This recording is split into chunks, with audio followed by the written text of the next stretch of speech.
Gaano nga ba kabilis mag-charge ang isang rechargeable mini fan na ito sa 33 watts na BOOC charger? So meron nga tayong rechargeable mini fan dito na Gojok ang tatak GFS001 at meron nga itong 4.5 watts na product power at battery capacitor na 4,000 milliampere.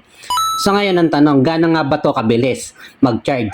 So nagsimula nga tayo ng 3:40 ng hapon at 0% nga ito.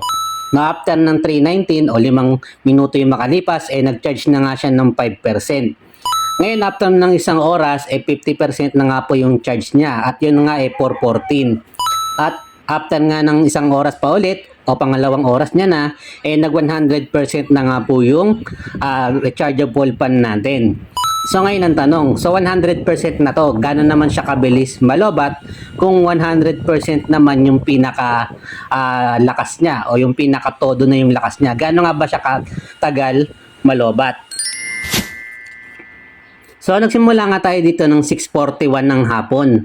Gabi na ito, no? So 100% nga yung pan natin. At after nga ng ng 1 hour, 10% na lang po yung charge niya. Sa 100% na nakatodo talaga yung lakas ng hangin. So bali, tumatagal po siya ng 1 hour and 10 minutes bago siya malobat.